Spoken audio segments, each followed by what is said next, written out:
All right, and we should be live here. Welcome to Thoughtful Money. I'm Thoughtful Money founder and your host, Adam Taggart, welcoming you back to Macro Morning Mondays with the macro maven herself, Stephanie Pomboy. Hi, Steph. How are you?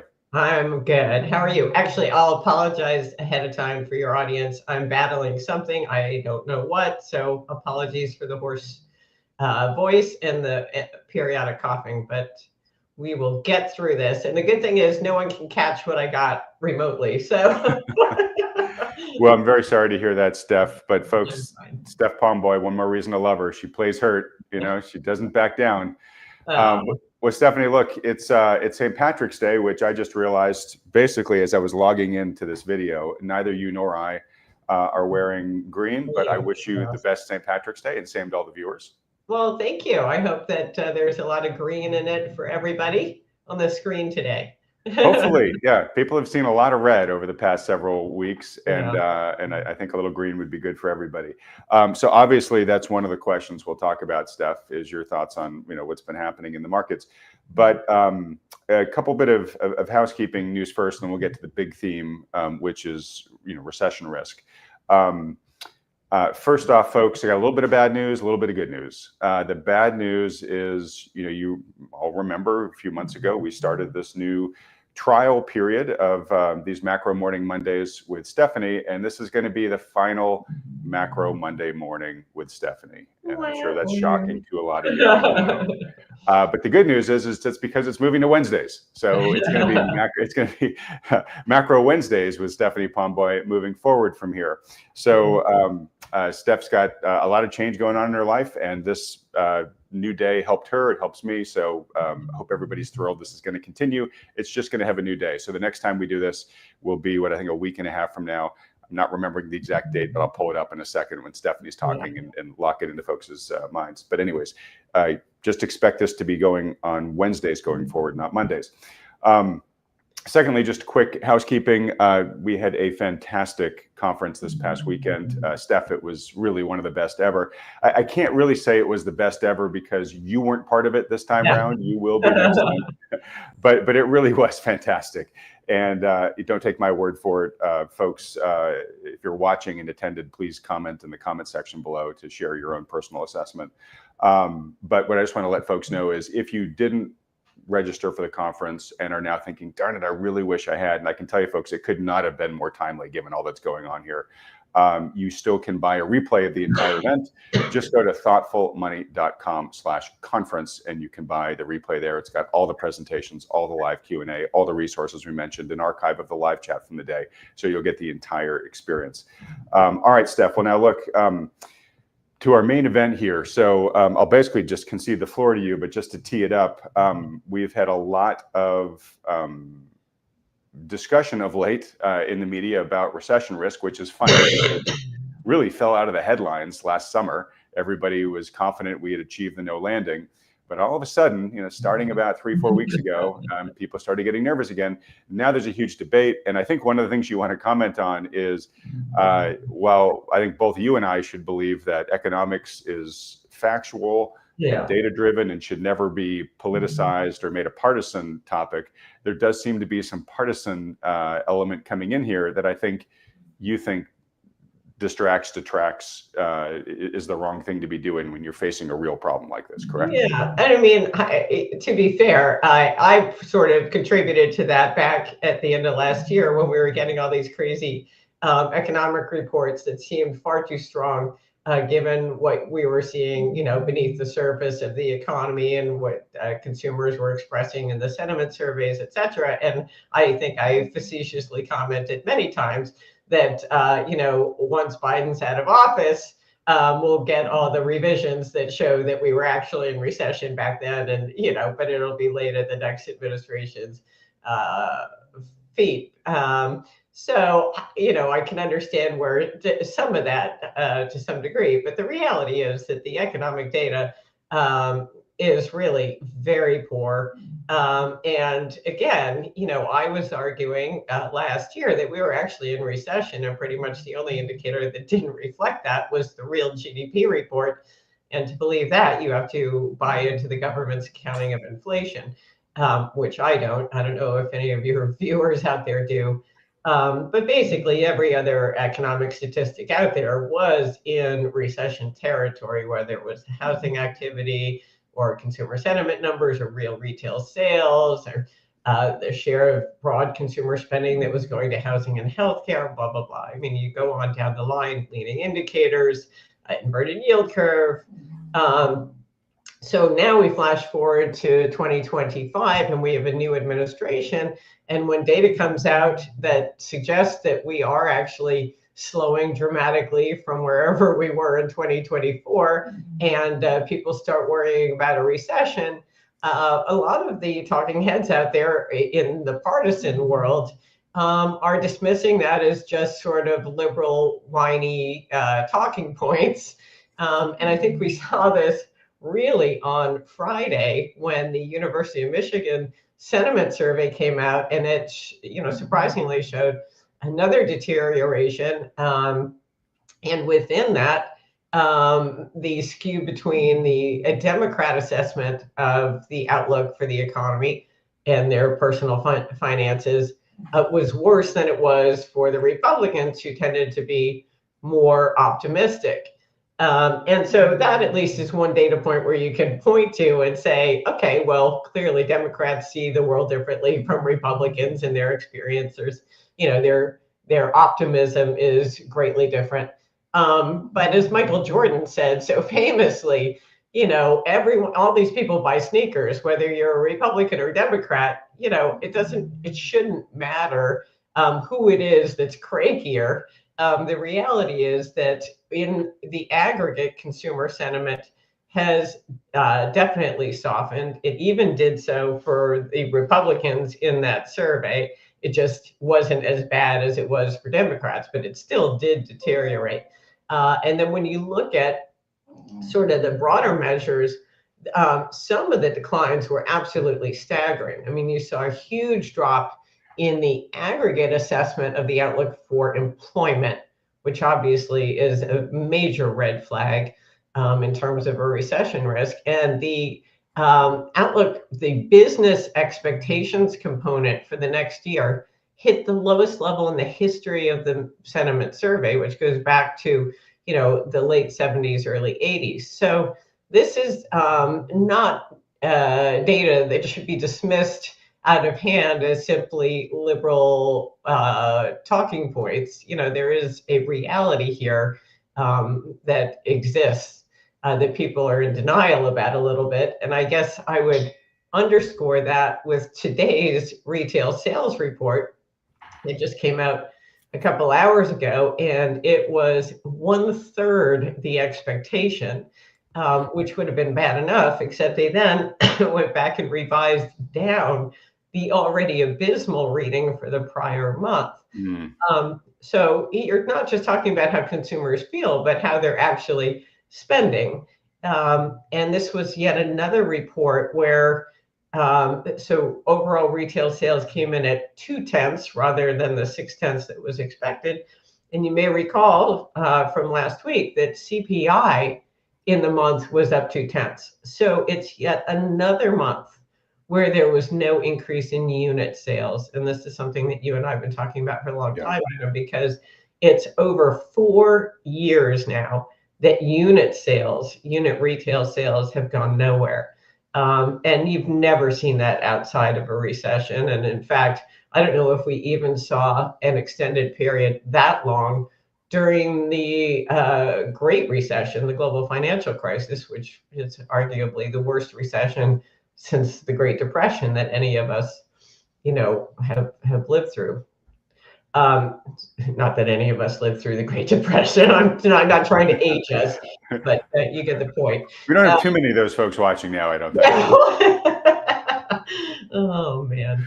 All right. Well, look. So very great point though, Stephanie. Which is, look, when the plane is losing altitude, you don't waste time debating the political views of the pilot. You say, right, look, this plane is going down. We got to start taking, some action here. Look, the data continues to not look good, and it definitely continues on net to worsen. And again, we had a lot of discussion around that at this past conference. For those that want, a fire hose of data, of evidence showing that. And again, not in any way to make this politicized, but there was a note that I put out late on Twitter last night that I want to mention, or X last night, I want to mention because it's gotten so much attention, and I think it's a very important point, which is yesterday, U.S. Treasury Secretary Scott Bessent was interviewed, and he said a couple of things that I just thought were really worth noting. He was asked about, okay, well, you guys have been in office for what, 45 days or something like that, and the stock market's not doing so well. And he said, hey, look, I've been in the investment business for 35 years, and I can tell you that corrections are healthy. They're normal, right? So everybody is freaking out about the potential for recession, the fact that the stock market is selling off. And Bessent went further, and he said, the market and the economy have become hooked. They've become addicted to excessive government spending, and there's going to be a detox period. And what I just want to reflect on this is how rare, sadly, this is, this sort of level of honesty and upfrontness. Yeah. And I'm not making a partisan comment here. I'm just making really a Scott Bessent comment, where we're finally hearing, I think, what we have long thought to be the truth from somebody who's in a position of power here, who's basically saying, look, the system's been juiced, it's been deformed, it's been distorted. We've been doing everything we can to try to make it eternal summer. And you know what? Winter is a natural part of the seasonal cycle. We need to have that in our economy as well. This thing has been so unnaturally propped up. Part of what we're doing here is trying to get back to a greater sense of normal and sustainable health. And yeah, we're breaking some things. We're removing some of the artificial supports. Yeah, there's going to be some repercussions for that, but that's a good thing. And we need to get out of this delusion that we can put off recession forever, because what we end up doing is deforming everything, creating all sorts of imbalances, huge wealth divides and stuff like that. But we end up making the corrective forces way harsher and larger than they would need to be if we just followed a more natural cycle. So it's notable, that the administration is basically refusing to deliver the happy talk of like, oh, don't worry, everything's going to be fine. They're like, no, we're going to start taking our lumps because it's the right thing to do. And will they be successful? I don't know. Are they hastening perhaps the arrival of the recession with the trade wars and everything? Maybe, probably, right? But we finally have at least one person in our government now who is talking to us like an adult, and I do want to note that is a rare thing and personally a refreshing thing. Yeah, and I think that's what got the market freaked out originally, was when Trump said sort of similar comments in his interview with Maria Bartiromo, where he said, there'll be a little disruption. And that's to be expected in this transition. And obviously, Scott Bessent sort of broadened that out a little bit more. But I think, the market had to realize in that moment that, maybe the fiscal put isn't necessarily going to be there the way it has been. And maybe they will be comfortable taking the pain necessary to actually let the cycle happen, and to resist the impulse to come in with the fire hoses the second the market flinches. And the problem, it's not the problem. I mean, the question is really, what is their willingness to take the pain? Because, Scott Bessent talked about a correction. Well, that's 10%, and we're there. Yeah, we hit that Thursday. We bounced a little bit. But yeah. So are they prepared? I think the question is, are they prepared for the magnitude of hurt that will be required to expunge the excesses that have been built up, not just over the years post-COVID, but pretty much since the establishment of the Fed put with Alan Greenspan in October of 1987. Yeah. And so if that's really what we're trying to accomplish, and I happen to believe that that's the only thing that would save us, or save the dollar's reserve status, would be to really pull our big boy pants up and take the hit, substantial though it will be. But that would require, I was looking at the flow of funds report that just came out last Thursday from the Federal Reserve. And, by their calculus, the stock market relative to GDP is now 2 times. and its historic valuation has been 77%. So we're at 200%. We should be at 77%. So basically, what we're talking about is the stock market could get cut in half tomorrow and still be overvalued. Yep. That's the question for Scott Bessent and President Trump is, are they willing to take that kind of pain? Right. Because well, let me ask you this, Steph. So we've heard it said recently that there was a market put under Trump's, there was a Trump put under the market in his first administration, right? It was on the S&P. Right. His scorecard was the S&P. Look at what the market did yesterday. Look, I'm great if it went up. It's being said now that the Trump put in the second administration is on the 10-year. 10-year, yeah. Right. And of course, the reason why that's so important is because they've got to get the cost of borrowing down, both for the government and for private industry. We've all seen the interest expense on the debt, national debt balloon now that it's even more than total defense spending annually. Right. Yeah. So they've got to get that under control. Now, to your point, though, Stephanie, is some people think that there also is a put on the S&P. The question is just, where is it? Yeah. Right? Is it at the 10% correction mark? Is it 20% down? Is it half? Right? We don't know. Do you have a gut feel, or it's just sort of we'll know it when we get there? I guess there's two questions. There's what's the Trump administration's tolerance for pain, and what's Congress's tolerance for pain, because the answer to those two questions is probably different. Trump is not running for re-election. And so if he really wants to have a legacy, a sort of Reagan-esque, Volcker-esque kind of legacy of coming in and cleansing atoning for the sins, as it were, of the prior administrations, he has a chance to do that, and he can take the pain, and, near term, it'll hurt his approval ratings. But in the, sweep of history, he may end up having a tremendous legacy if he puts the U.S. economy back on a sustainable fiscal footing. Congress, on the other hand, with midterm elections coming up, I would suspect that their patience for anything more than a correction would be extremely low. Right. And so, I think it's very hard to know at what level the market triggers a response, but there will be a response, whether it comes from Congress or the White House or the Federal Reserve, for that matter, remains to be seen. Okay. All right. Well, I want to move on to another question here. And by the way, Steph, I'll note that you fell into the trap I often fall into, which is you try to do the right and generous thing and tell your audience, hey, I'm going to be online tomorrow in a live event. I'd love to address whatever questions you want. Please let me know what you're interested in. And then you get like 3,000 responses. First off, just to wrap up the recession here, I have this sense from you, and I just want you to confirm or deny that as the data continues to come in, like today's retail sales numbers,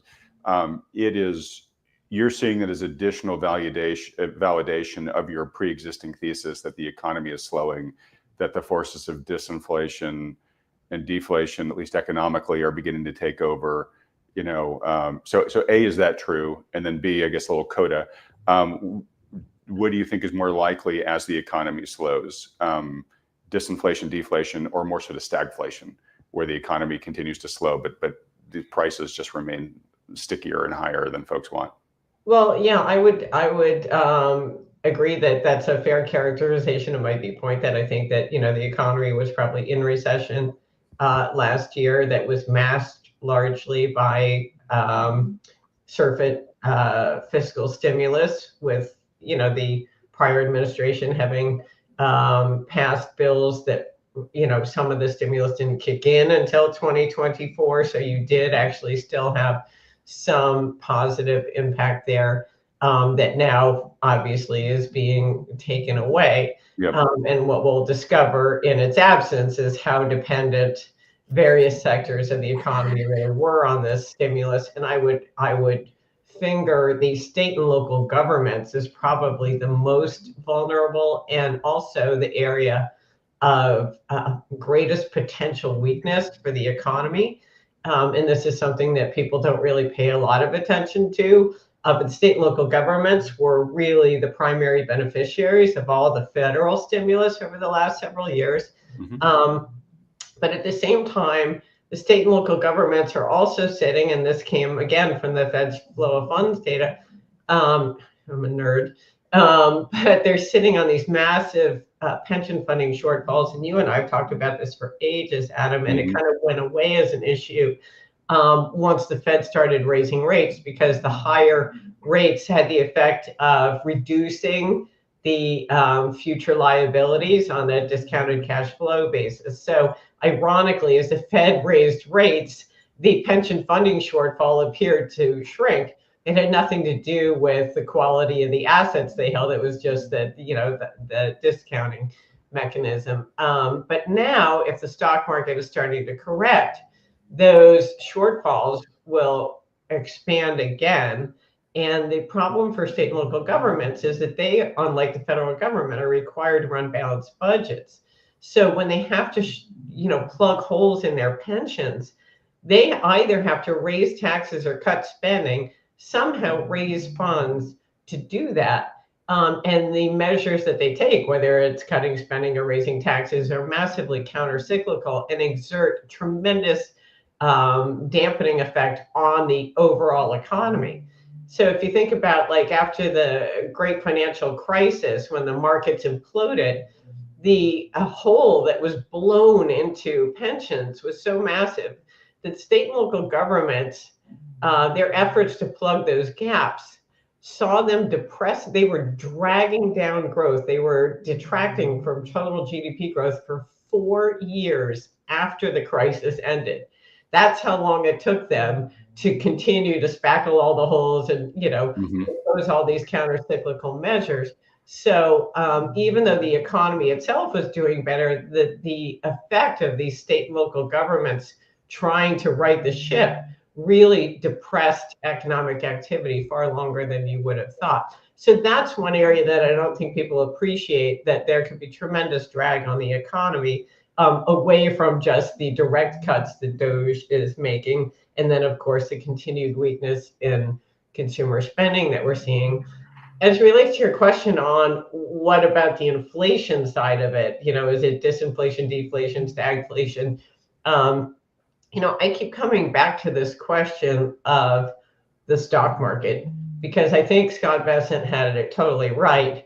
He didn't use these words, but in essence, what he was acknowledging is that the stock market, thanks to these serial asset reflations, has become the tail wagging the economic dog.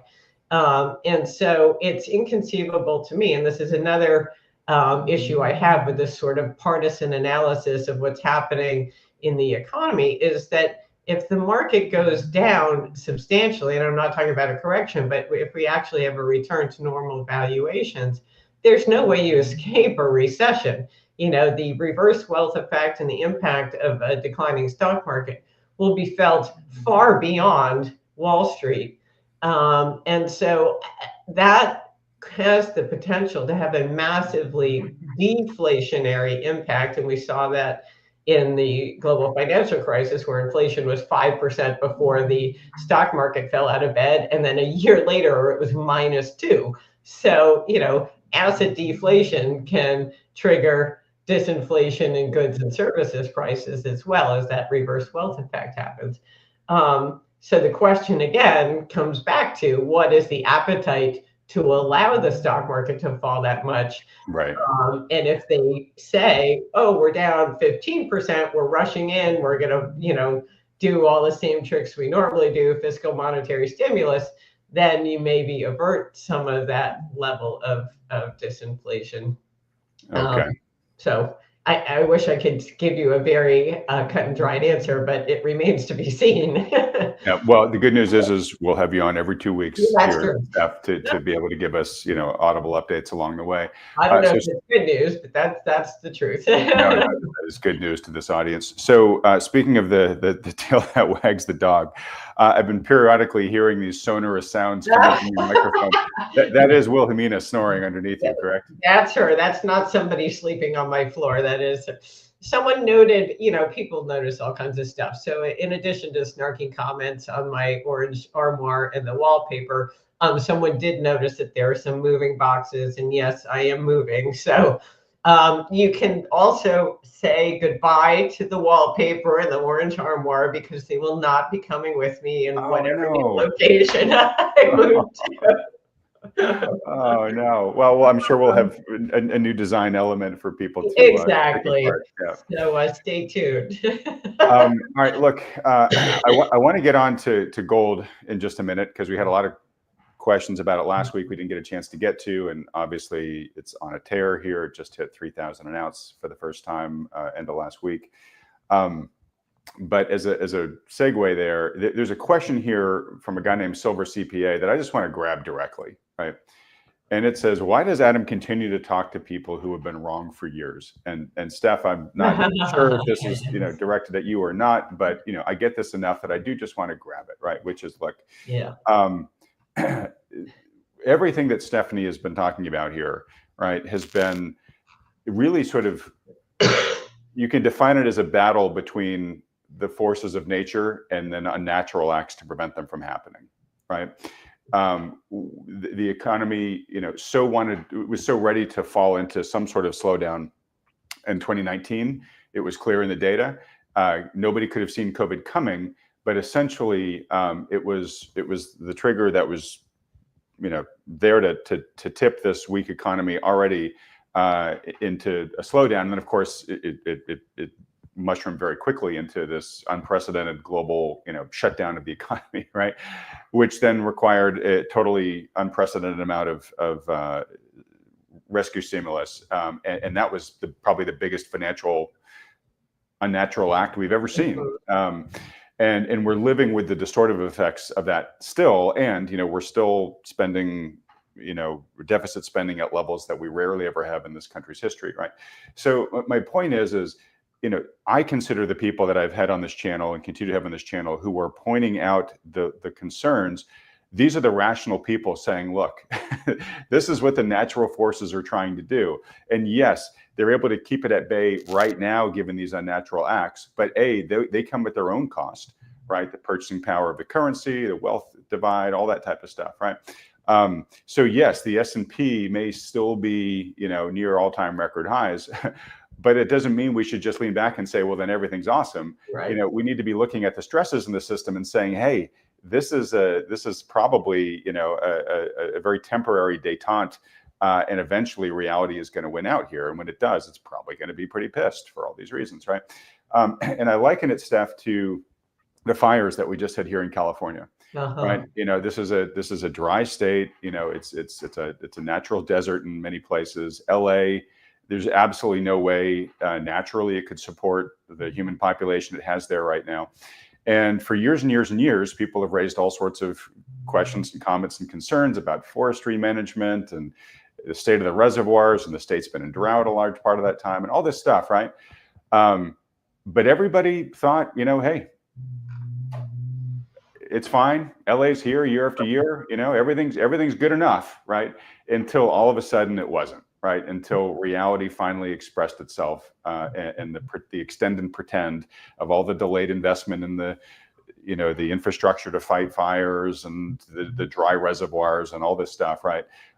Was overwhelmed by the forces of reality. And that's sort of what to me, I see this as very, very similar, where you are the people here who are saying, look, we've got way too much brush. We've got way too much dry tinder. Hey, we shouldn't have, that reservoir shouldn't be empty. That's downtown, right? And yet, a lot of the people at the top said, well, I can't give you more budget for that because we have this other priority over here and everything seems fine, right? So that's just why I want to talk about this directly is, yeah, we could all just say, hey, you know what? Yeah, even though we've had this little correction, S&P could very well be at all-time highs in a couple of weeks and everything's great. That would be the irresponsible thing to do given what we know. Yeah, absolutely. And I mean, I think of, I like the fire analogy about the illiquid private credit vehicles. When you think about right now, all of those assets are sitting on some pensions balance sheet at, let's say, 100% valuation. but what's the real world valuation? And right now, we live in this kind of fantasy world where everything's fine and you can continue to mark to myth. But eventually, when the reality does come knocking and it's revealed that those assets are worth cents on the dollar, it's going to be a pretty brutal reckoning. So it's not as apt an analogy, but it is kind of a similar overlay where, just because something doesn't appear to be a problem right now doesn't mean that it actually isn't a problem, Right. that the markets are just wholly ignoring. But I would like to say, in my defense, that while I have refused to participate in what I viewed as an entirely speculative bubble paper asset market, whether it be credit or stocks, my asset of choice, which has been gold for years now, has outperformed. I mean, last year gold was up more than the S&P, and this year it obviously has blown the doors off the S&P. So, I see those comments about how wrong I've been, and I kind of chuckle because it's like there's this myopic fixation on the stock market. And if you're not invested in the stock market, you're a moron. Meanwhile, in real terms, the stock market was down last year. It's just that no one realized it because their currency was being debased. So it was this silent, they had this illusion that the market was up 24%, but gold was up 27. So in real terms, stock market was actually down 3. So I actually was ahead of the game last year, and obviously doing better this year, knock on wood. But just because I refuse to participate in a bubble doesn't mean, that I don't see what's going on there. And I see that people appear to be making money. The question is, are they really making money in real terms? And, after their currency debasement. And second, are they going to get out before the what hits the fan? And maybe they are better traders than I am. This is why I just stick to gold, because I don't want to be able to, I'd rather not participate in a bubble and have to game exactly when it's going to burst. I just rather not participate at all. Which actually, Adam, brings me to a question that someone sent me when I prompted for questions. And that was, that one comment was, stocks, bonds, and gold are all, stocks, real estate, and gold are all bubbles. So, I wouldn't touch any of them. And, I appreciate the sense that maybe gold is run too far too fast. But on a relative performance basis, when you look at the S&P versus gold, we are just barely getting started. The world of paper assets has been in place, this whole paper asset boom for decades. And it's going to be a long and painful reversal, assuming that, there is tolerance for actually letting there be a reversal,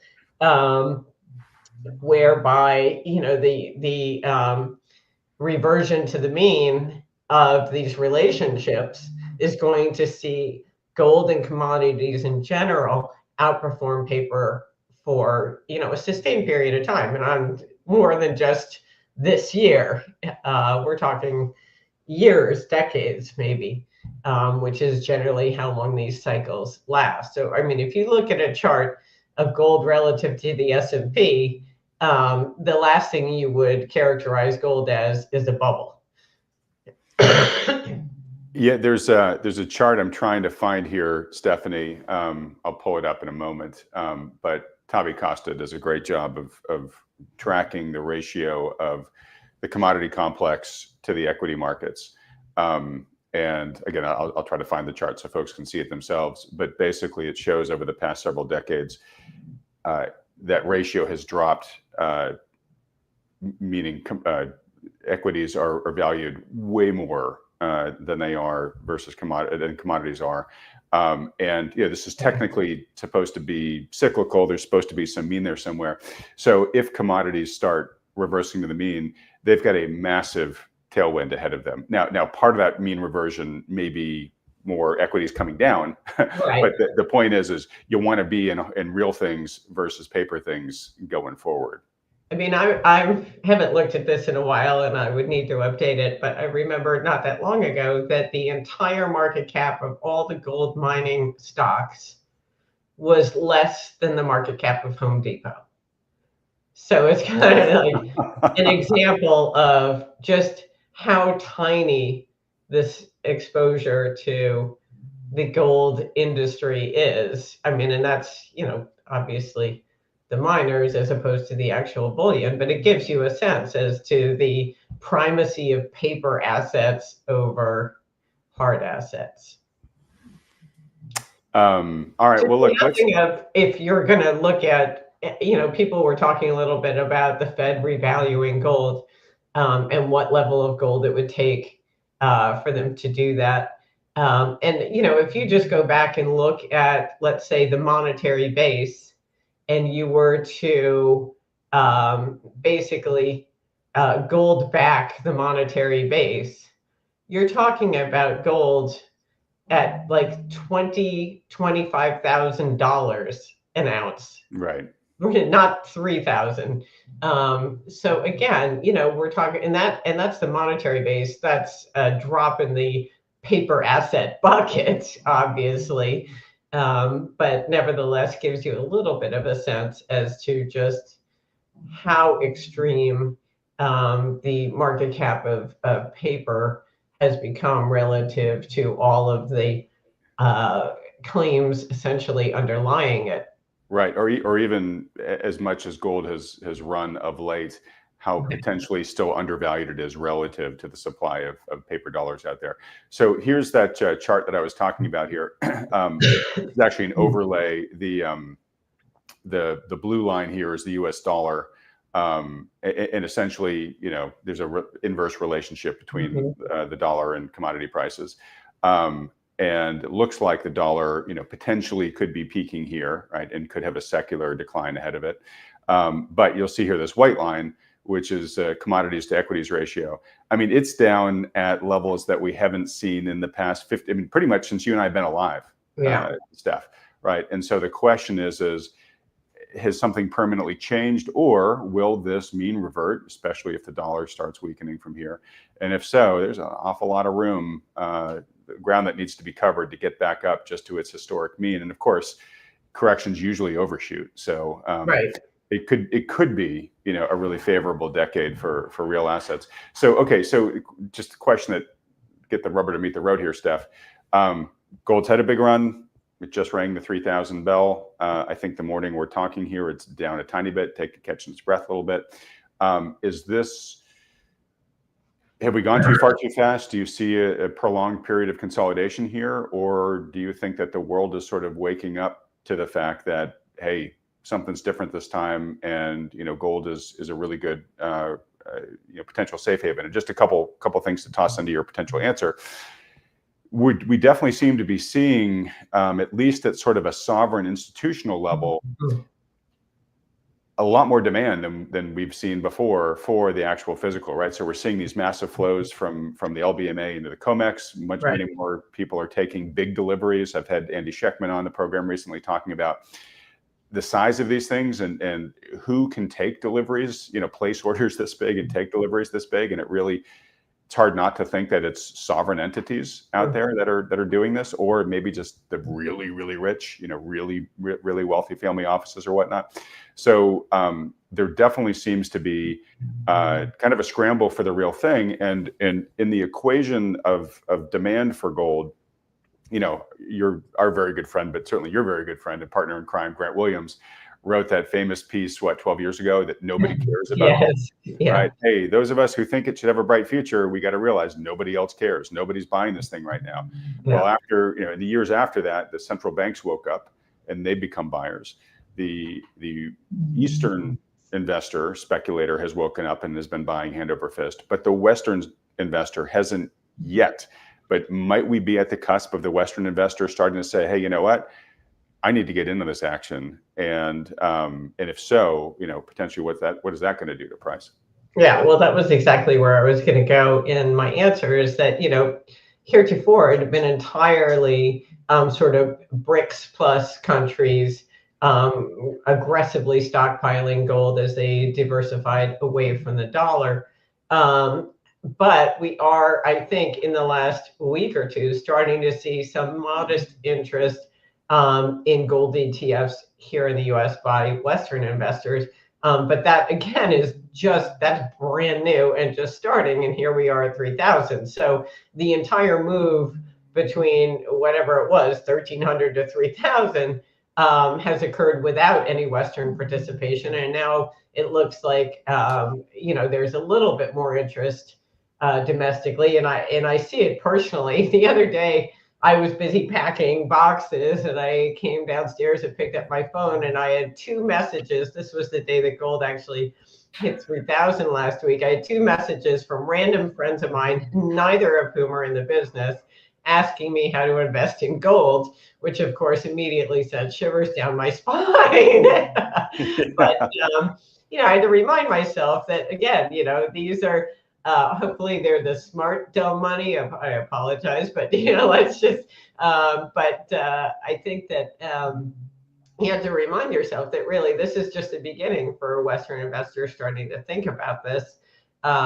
If the stock market continues to wobble, I would think the interest would only increase. Hey, sorry to interrupt.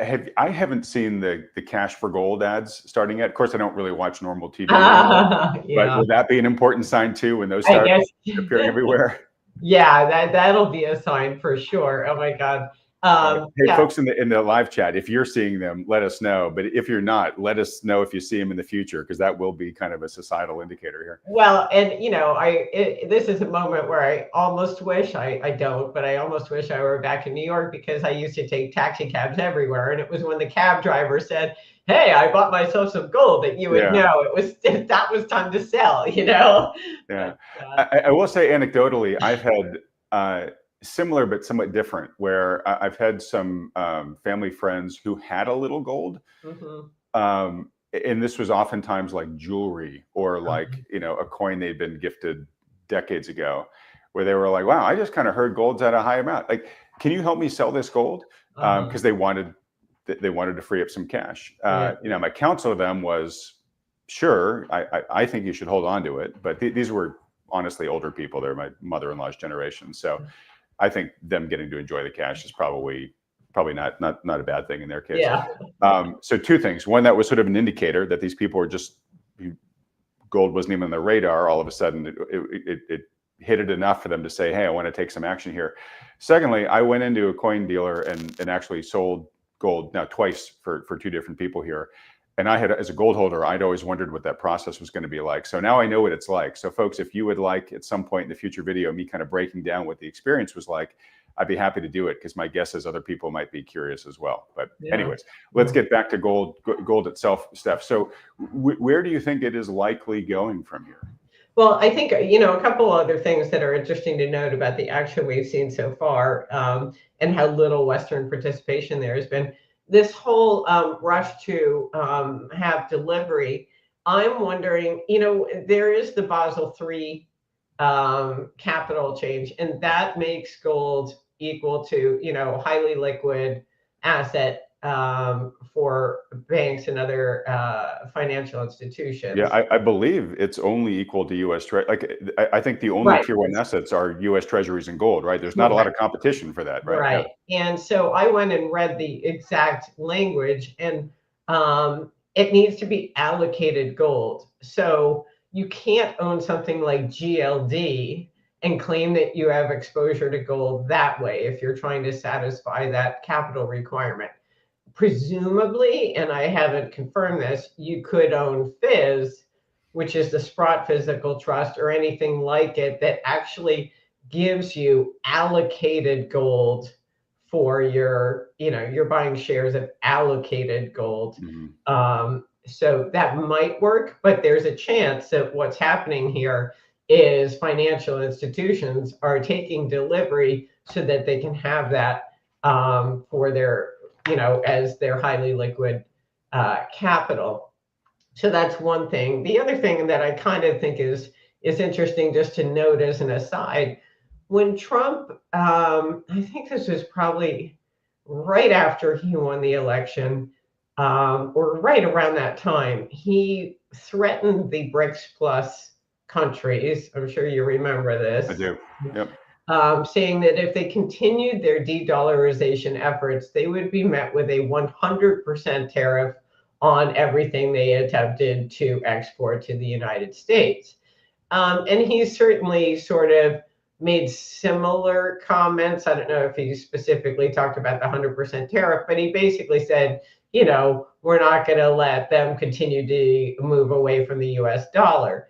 And yet you have seen no slowdown in the rush to invest in gold. The central bank purchases of gold have continued apace, and obviously this rush for delivery suggests, if anything, it's accelerating.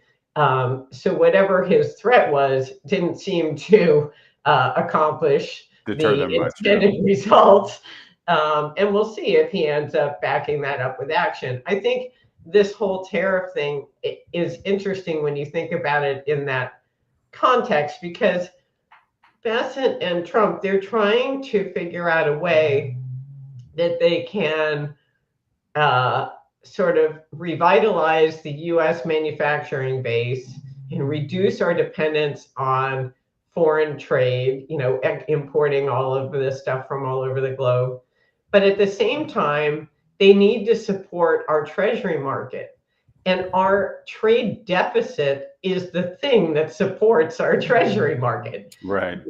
It's exporting all those dollars to the world, who in exchange for the goods that we're buying from them, that they then recycle into our treasuries, that has been the quid pro quo since the Bretton Woods agreement, basically.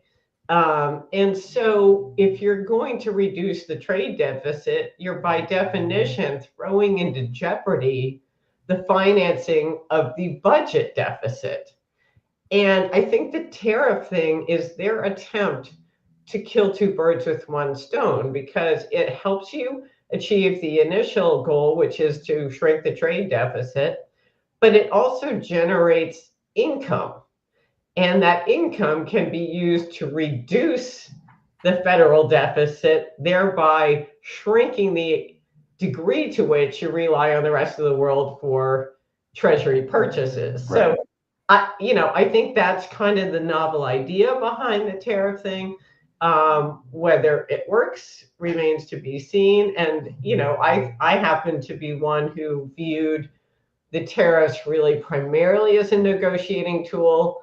I wasn't 100% convinced that he genuinely was intent on eliminating the income tax and replacing it with a, what was he calling it? Export revenue service. What was it? External. External, right? Okay. Yeah. So I thought this was mostly an attempt to negotiate better trade terms, but time will tell. Okay. Well, look, of course, Americans obviously would love to see the shutdown of the IRS and have the ERS pick up the slack, but yeah, who knows? All right. Well, look, a number of people have said here that they actually are seeing cash for gold ads already on local radio. And in London, apparently, they said they've been running for about a year. And that makes sense because gold hit all-time highs in almost every other currency before it did here in the dollar. There's also one comment too that was made 15 minutes ago, but I just want to make sure you heard, Steph. Where was one person who said, "Hey, all my previous snarky comments aside, Stephanie, your orange wardrobe is far nicer than anything I have in my house." So, well, thank you. Send me a quote and maybe I can sell it to you.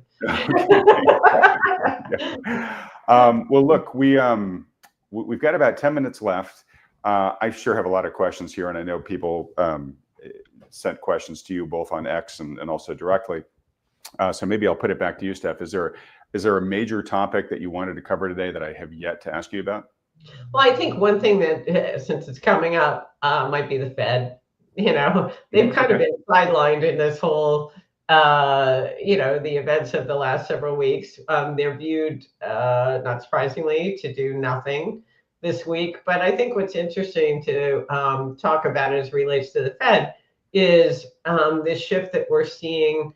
Obviously, we saw a modest downshift in the inflation numbers, but the employment picture is the real question, and the speed with which that deteriorates and what their reaction function is to that.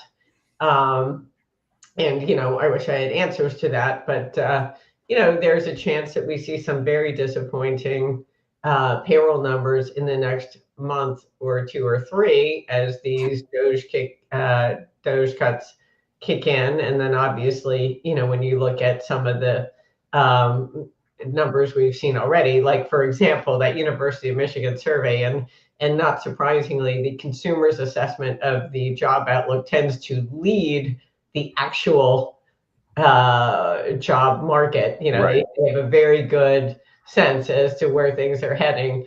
The government statisticians are notoriously behind. So the fact that component is now as weak as it was since the Great Recession suggests we could see a pretty significant slowdown in the employment picture that could force the Fed to actually begin to cut rates again. Well, what are your thoughts on that, Stephanie? Just asking you to guesstimate from here. You and I have talked a lot about the jobs market data over the past couple of years, and it's oftentimes sort of we haven't trusted it. And they keep revising it. They kept revising it down with blowout jobs data this month, but then we drastically haircut the previous data, right?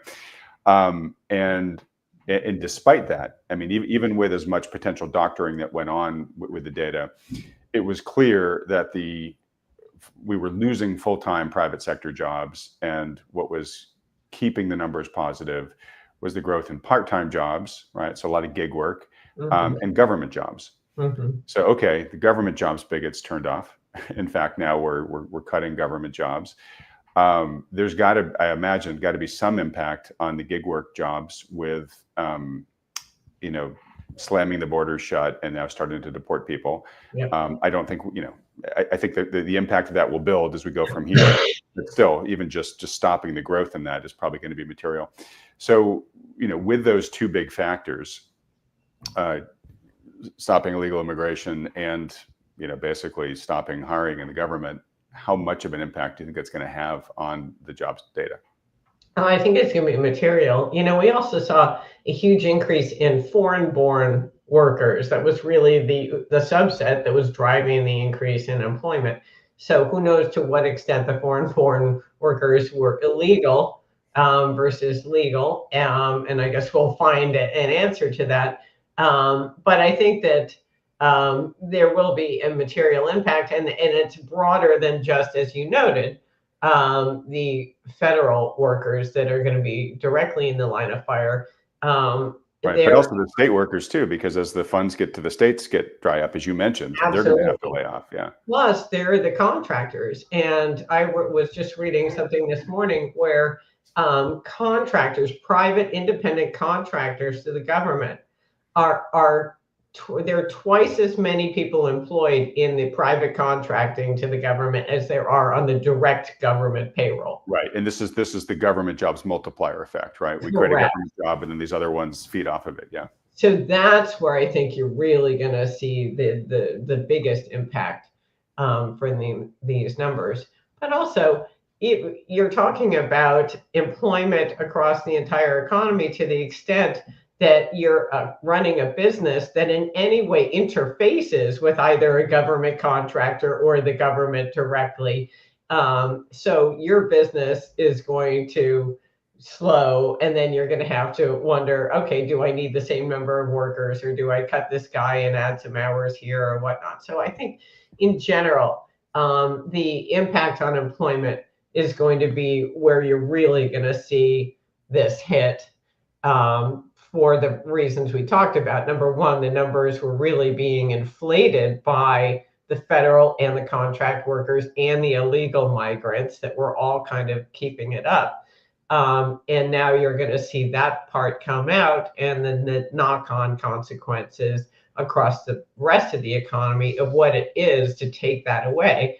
When you think about things like, I go back to this state and local thing. If you were getting funny money from the federal government at your town, and you decided, okay, we don't know what to do with all this money, so we'll erect a theater and we'll put on plays for, whatever thing.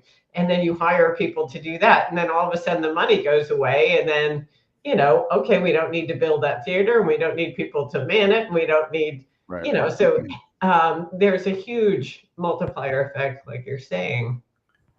And also too, Steph, again, I'm asking you questions where I'm asking you to kind of guesstimate here. So, not going to hold you to this, but I'm sure people are curious to hear your gut thinking on this. So, as you remove a job, yes, that person loses their income. They're not spending the economy. There's the multiplier effects. Maybe several other people do as well, right? But as you said, consumers can really see this coming around them, right? So I actually did I did a poll on X, and I also did one live at the conference over the weekend, where I just asked people, in your personal life, I guess on X I asked, in your personal life, are you planning to spend more, less, or the same in 2025 than you've done in your previous years? And I think it was definitely the majority. It was 50-something% who said, I'm belt tightening, right? Mm-hmm. Now, again, this is representative of my audience, not the nation at large. Over the conference, I asked, in your personal experience, around you, are you seeing signs of job weakness, job market weakness? And 75% of respondents either said yes a little or yes a lot, right? So, anecdotally, my audience is starting to see these signs, and they're actually starting to take action, right? Which is where I'm going with this question, which is, consumers don't wait usually until they're laid off to start reducing their spending. They start to see this around them. They start to hear whispers at the company. Yeah. They start to see a neighbor lose a job, whatever. And then they start to say, look, I better start playing a little bit safer, right? And that's what central planners fear, because once people start changing their behavior and start spending less, this thing starts building on itself. What odds do you give us avoiding getting into that kind of down cycle in 2025? Well, I would say they're very low. And one reason that I, should have mentioned in one of our prior conversations, and I don't know if I did, is that the data that we have seen so far, and especially in January and February, were so spectacularly bad that they suggest that this is already happening. And one thing I would underscore with regard to that, and this is a very nerdy, wonky economic point, but I'm going to make it because it's so important. When you go from December, which is all the holiday inflated spending and Christmas parties and whatever stuff, into January, the economy generally sees a massive slowdown in activity, both in restaurant activity, retail sales, travel, etc. Everyone does everything in December. January is a huge come down from the December period.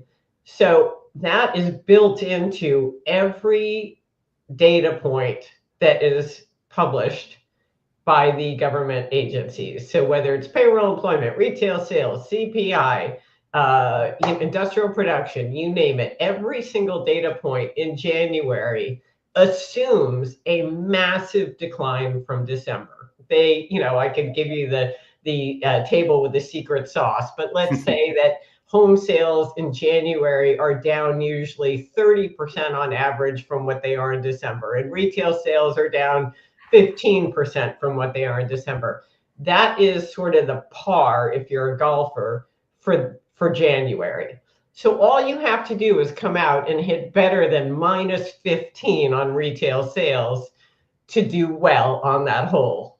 And instead, not only were retail sales bad in January, they were worse than the -15% that they typically are. They were so bad that I think they were down 0.9%. I mean, it's a breathtaking decline Wow. in retail sales, especially when you think that the bar was already as low as it could possibly get, and yet we still tripped over it. So my point is that when you look at the broad swath of data for January, where normally you're given to see upside surprises because the assumptions are so bleak that it doesn't take much for the data to surprise on the upside. Instead, we face planted. So this suggests to me that the economy, which was already, teetering on or in recession at the end of 2024, clearly slumped over in the beginning of 2025. And the data we've seen subsequent has only reinforced that. So this is nerdy, wonky point, but it's so important because this first quarter numbers that we've been seeing should have been so much stronger than they have been just naturally. And that's what really got me worried about the risk of a recession when I saw that data. Wow, understandably. And the interesting thing too is that statistical bar, not surprisingly, January is the weakest month. The payroll employment, we shed 3 million jobs between December and January. So when you go in and you look at that January payroll employment report and they try to tell you employment was up 120, whatever the number is, it's like, how do you know? We lose 3 million jobs every year, and you think that you can count to the nearest 1,000 how many less than that number we shed this year? I mean, it's ridiculous. But the point is that January is the lowest, and then the bar starts to go up. So when you get into February, the bar comes up a little bit. You expect a little bit of an improvement. In March, you expect even more of an improvement because it starts to get warmer. Home building activity starts again. You get construction, etc. April, it gets higher. So the challenge is only going to increase as we move through the spring. And so I would not be surprised to see continued really disappointing numbers, just because if we tripped over the bar when it was low, wait till it starts to move up. Right. Oh, great point. Well, we spent a lot of time leading up to the election pontificating that if Biden were not to win, if they were doing a lot of unnatural acts to prop up the job market, that obviously they would remove those, right? So that things would start looking a lot worse, a lot faster. And then you add to that the policies of the new Trump administration, which is we want to get rid of these people anyways, right? So it's kind of like a 1-2 punch. So anyways, it's going to be interesting, but you answered my question, which is low odds of us avoiding that vicious cycle of people beginning to rein in their spending, and then of course that then decreases corporate profits, which then leads to further layoffs and stuff like that. And you're already seeing earnings expectations get revised down dramatically, and that's another shoe that will drop now that's going to hurt the stock market. Is as those earnings expectations come down, so too will prices. So let's earmark that as a topic for discussion in more depth in our next one, Steph, because we got to start wrapping up here. And you are not alone in that, which is many of the people that I've had on this channel, coming into this year, we're saying, look, stock prices are price to myth. I think you said earlier. I think it's a good way to say it. But valuations were stretched to some of the, if not the highest levels we'd ever seen, right? And forward earnings expectations are still so rosy that almost everybody I interview says there's no freaking way we're going to hit those, right? So there has to be a repricing down. Now, maybe that's a little bit of what's going on right now. I think potentially it's just more of a reaction to the uncertainty of the trade war stuff and whatnot. So I fear that may be another shoe yet to drop asset price wise. Seems like you do too. All right. Well, look, as we start to wrap up here, first off, Steph, I always want to make sure that people are aware of this, that at Macro Mavens, you provide a service to a lot of professional investors, but you also have a service to regular investors that people watch this channel. So for folks that want to learn more about that, potentially get on your list, should they just go to macromavens.com here? Yeah, that would be great. They actually have, we have some information about how you can subscribe, and you can read some sample reports. And basically it's a monthly commentary that gets at my outlook for the economy and the markets broadly. And I touch on things like you would have been aware of this whole seasonal adjustment issue, because I go through that in gory detail and why it's important. And I obviously write about in more detail things like credit spreads and what's happening with gold and where I think we're going in terms of the dollar's reserve status. So there's a lot in there, and I'd encourage you to take a look and email with any questions. But no, that's tremendous. Thank you so much, Adam. I'm the worst at remembering to market my own stuff. So thank you. Well, but it's important stuff that folks need to be aware of. So I want to make sure it's on their radars. And obviously, folks, too, you can follow Stephanie's thoughts for free on X. She's not a power poster like I and some other folks are, but that means there's a lot more signal to noise. She only tweets when she's got something important to say, but obviously she's there at S Pomboy.